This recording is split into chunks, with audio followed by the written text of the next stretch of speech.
Miles, I want to get to TJ Watt now. I know we've droned on quite a bit, but I wanted to talk to TJ Watt originally for my story about Cam Heyward uh, and Cam Hayward and his influence on the careers of so many players in Pittsburgh, including TJ Watt. So let's hear from TJ Watt right now about Cam Hayward and about his lot in life right now as a formidable pass rush threat in 2023 NFL circles. Happy to be joined this week by TJ Watt of the Pittsburgh Steelers. And TJ, I've explained to you that I'm in the process of doing this kind of long story on Cam Hayward, both for television and for my column. And I also wanted to do something on it for the podcast so they can hear in your words, your voice, what Cam Hayward has meant to you in your career. And I wonder if you might be able to take me into what you knew about Cam Hayward when you got drafted. He was already a veteran player, obviously in Pittsburgh, sort of a cornerstone guy for the Steelers. When you first came in, what'd you learn about Cam? Man, it's crazy because he came out, I think it was the same draft class as JJ, and I was so kind of caught up in JJ's career and following the Texans that you kind of lose sight of all the other playmakers in the NFL, and especially at the defensive tackle position in a 3-4 scheme, it doesn't get a lot of the limelight. And I didn't truly understand how dominant Cam Hayward was until I came here and stepped in the building. And just to talk about his character and the guy that he is, I think he was probably the first guy to text me on draft night. So excited to have you part of our team. Can't wait to get you here in Pittsburgh and get to work. And as a guy that didn't know anybody on the team, has never really left the state to play football, and to have a guy reach out to me and extend that warm welcome probably was such a little thing in his mind, but was absolutely huge for me. And from the moment I walked in this building, there was no hazing. There was no, there's always tough times. We always give each other a lot of crap and are very sarcastic with each other, but it's like, he's like my professional brother, if that makes sense. Obviously I have brothers that have played in the NFL, but it's different when you're around someone in the building each and every day who you have that camaraderie with, who you can joke around with, and you can also, at the end of the day, focus on the work and the task at hand. And at the end of the day, that's what we want to do. We want to win a Super Bowl. We want to be the best football players we can be. But at the same time, we're not going to take everything so serious where we can't just hang out. What's he like on the field? What's he like during games? You get a different, it all depends. There's blackout Cam where he gets crazy and he gets in this rage. And every training camp, he gets in a fight. It's just, we all know, sometimes 2 or 3 fights, and you have to separate him, like, dude, just relax, and he'll go crazy. And you're like, it's just training camp. We'll pull the fight apart. We know you're the big dog. It's a big dog asserting his dominance. And I've always respected him for that. But at the same time, I think as he's grown in this game, become more comfortable in his leadership role, he also has that side of him that you can see he's able to truly enjoy the moment and take it all in. And I respect and appreciate him for that, for showing me that. It's fine to bust chops and laugh on the sideline of a game day when things are going well. But at the same time, he also has that switch, like I was talking about earlier. Like, when it's time to work, it's time to work. But when we're in the meeting room in the middle of the season, sometimes you can have fun. We're together so much. It doesn't always have to be about business. And that's what I like about Cam. How do you think he's made you a better football player? He's shown me consistency. The guy, I haven't seen him miss many practices, and he works his absolute tail off, and he wants it, man. He truly wants it. He showcases people in this building why you should follow him. And it's a lot of it is through example, but he also has the vocal side too. And he's not overusing his power. I think that's a huge thing that I try to take from him too, is you understand that your words carry a lot of weight and that your actions carry a lot of weight as well, but you don't want to abuse that power. And he never does that. And that's why when he talks, people listen and people follow. Can you talk just a little bit about sort of the example he sets off the field? I did a bunch of interviews in Pittsburgh, including with an executive from the Pittsburgh public school system. And she said she's worked for the public schools for 20 years. And in all of her time, she said, we have athletes do stuff all the time. No one has done as much hands-on stuff with Pittsburgh public school students as an athlete than Cam Hayward. What have you seen in him in that aspect of his life? Yeah, he has his foundation, Hayward House, and the awesome thing about him is that whenever he has an event, he always opens it up to the locker room. Please, guys, come out, show support. And he lets you know from a very young age how important it is to get yourself out in the community and show these people that we truly care about them, that we're not just people on TV. And he does that through his foundation. He always has us taking part. I think he just had his second year, I think it was, of his Cam Kindness Week, where it's 7 days he goes and does a different act of kindness to a different organization, whether it's Children's Hospital or through his, I think it's Craig's Closet, where he gives away clothing as well. And I think there's just so many special things and special people. I remember, I think it was my rookie year or my second year, he invited me to some like gala or some event that he was hosting. And as I'm there, I didn't realize how impactful this guy was in the community. But he's going around and just shaking hands, and everybody, he's just talking to everybody. He's like, this guy runs this company, and we do this partnership through Craig's Closet. This company does this. They're part of Hayward House. I'm like, holy cow, this guy he truly knows everybody in the city. There's mutual respect. And it's something that I admire, and I wish that I had the capabilities and the abilities to have that business side, like where you can just have all those types of relationships to help out make the biggest impact that he can possibly make. And that's what makes him so special. And I mean, the city absolutely loves him, and he deserves it. Imagine the role models that you've had in that aspect of this business.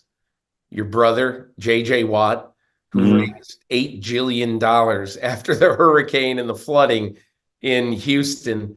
And then Cam Hayward, with his dad sort of on his mind all the time, Craig Ironhead Hayward. It's got to be good for you as a player and the other guys in your locker room to be able to see this. Yeah, exactly. And to understand that it's not easy for guys to do this. It really isn't. It cuts into your schedule. It takes into time with his own family, with his own kids. Like it's tough, but at the end of the day, he understands how important it is to give back. And that's from his upbringing, from people that he's been around here in Pittsburgh that have showed him the way. And I think it pays off. I think he'd do it all over again and do more as well. And I think that's continuing why you see him do the Cam's Kindness Weeks and continuing to try to do more things in the community. And it rubs off. It really does. I went to one event with him my rookie year, and every year now I'm trying to go to more and more, just because you see the impact that it has in the community. I'll tell you the most interesting thing, I think, after having spent a day or so with him, and that is that, so I think he is doing things that other athletes don't do. And I'm not trying to make this a contest, but there isn't anybody who says, there's a lot of kids, a lot of boys in high school in Pittsburgh who probably can't afford a nice suit. So I'm going to partner with Hager, and I'm going to go into 11 high schools in this city. And every boy in this high school who wants a suit, we are going to get them a suit. So if they have a job interview, they have a prom, they have something like that, they will have a suit. And he does it in honor of his father, because his father in high school, and even when he was a big player at Pitt, a running back at Pitt, he only had one suit, for like 6 or 7 years. And then the other thing he does that I think is so cool is the grief counseling. He's been there. He lost his father his junior year in high school. So he has this group that basically ministers to these people And we met with a mom and her three boys. You know, their dad just died of a blood disease, almost out of a clear blue sky, and Cam just hangs out with these kids. And it's just, you always hear of, okay, somebody's working with a food bank, somebody is working with the Red Cross, somebody, which is fantastic. I'm not in any way demeaning that, but Cam Hayward has found these things that no one does. And he's gone out and he's done them. And that's what I think is it's kind of cool. He saw a need and he went and filled it. And he doesn't look for a pat on the back after it either. That's the thing, is he's not going around flaunting this stuff. He's truly doing it out of the kindness of his heart. And that's what makes Cam Heyward so much bigger than life. I mean, talk about a guy that is so big and he looks intimidating, but when you really get to know him, he's the sweetest guy. He does have one of the biggest heads in NFL history, I must say. You call him Head. His nickname is Head around here. Yeah. Well, I mean, I asked somebody at the Steelers when I was there a couple of weeks ago, and I said, how do you get like he comes out and he has to wear a hat, like if he's doing an on-field interview after the game, like with Amazon or whatever, he's got to put a hat on. How do you find a hat? They said, well, we had to go find hats for get off a life-size bobblehead or something. Well, listen, that's great. I really appreciate it. I want to ask you two football questions now. So I had on this podcast last week, I had Kirk Herbstreit on, and I said to him, okay, so you were always a college guy, and then, you came and you've done the NFL the last 2 years. What surprised you the most? And basically, I'm paraphrasing him, and he said, the huge difference between how good defensive lines are and in many cases how not very good offensive lines are. Like the defensive lines are way ahead of the offensive lines. So, we talked about it a little bit. And what I am interested in, quite honestly, is how, you've talked about it this year. Myles Garrett has talked about it this year. It's almost like the NFL is really letting offensive linemen get away with a lot, seemingly a lot more than they ever have. As a player, does it frustrate you sometimes?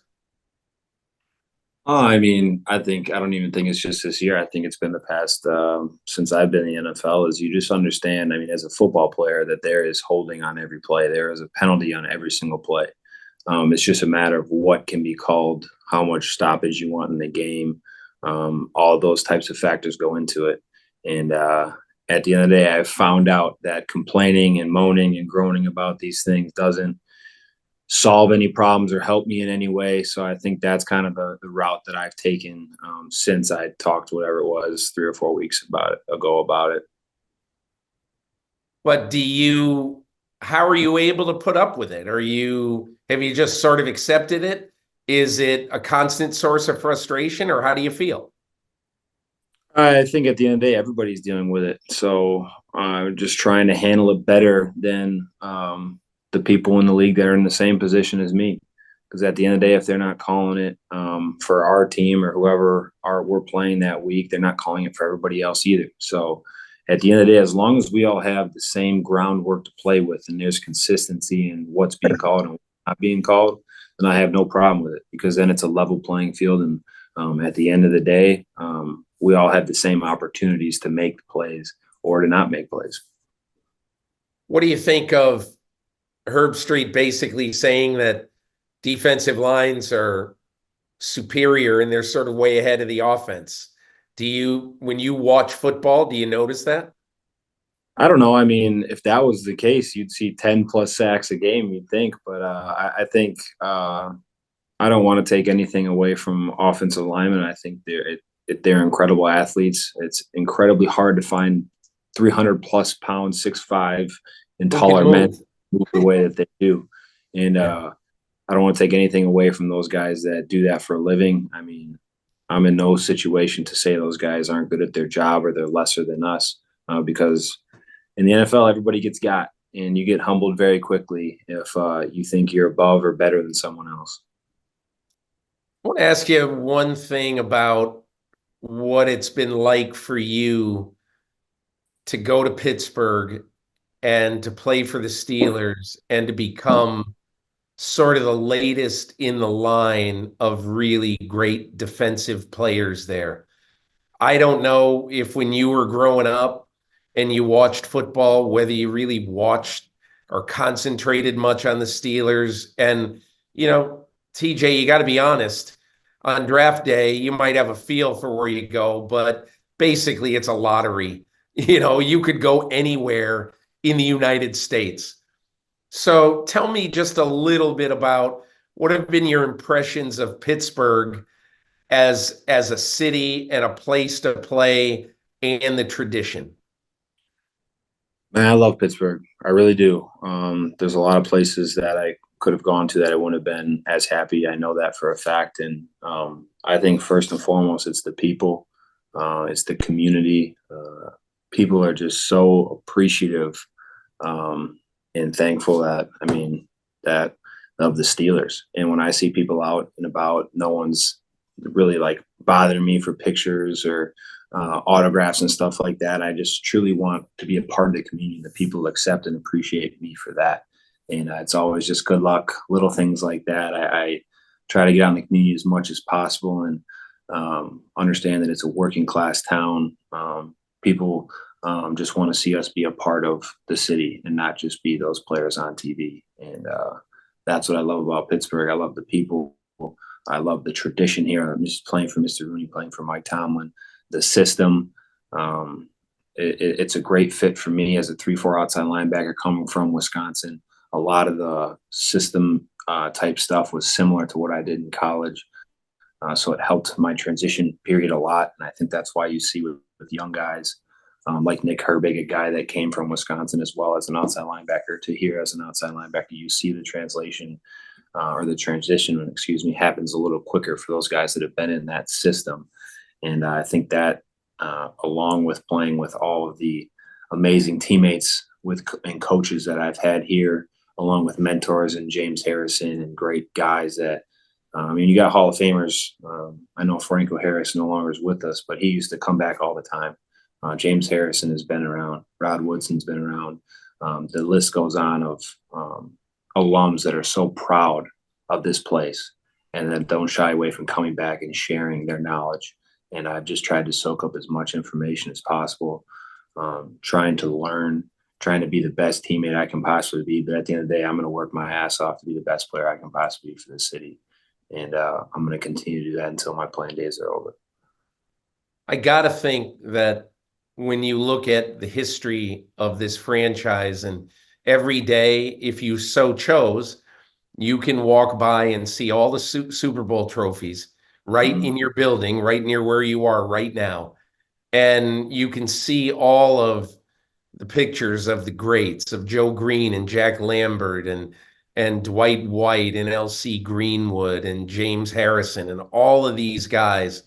And I got to think that for a defensive player to go to a place that made defense famous, that's how the Steelers, established their greatness. It has to be cool at the end of the day to know that you are the latest link in the chain. Yeah, but I mean, with high expectations, you have to work hard to keep that tradition alive. And those guys got to that point because they worked hard, because they won when it mattered. They did all the things right. And I understand that there's a high responsibility on my end to continue that tradition. And obviously, I don't see myself in the same category as those guys, because those guys, I mean, you mentioned those names, they're absolute legends in the game. And I'm still writing my story. And I just want to continue to put my head down and work. And I feel like there's so much that has to be done. That at this point in my career, I'm just trying to continue to work and try to continue to bring as many people along with me as I can. TJ Watt, listen, thanks so much for taking the time to talk about your teammate Cam Hayward and your life in Pittsburgh. I really, really appreciate it. Thank you. Take care. Always a pleasure. Hi, I'm Mike Tirico, and thanks for watching. Make sure to hit subscribe for the latest news and highlights from NBC Sports.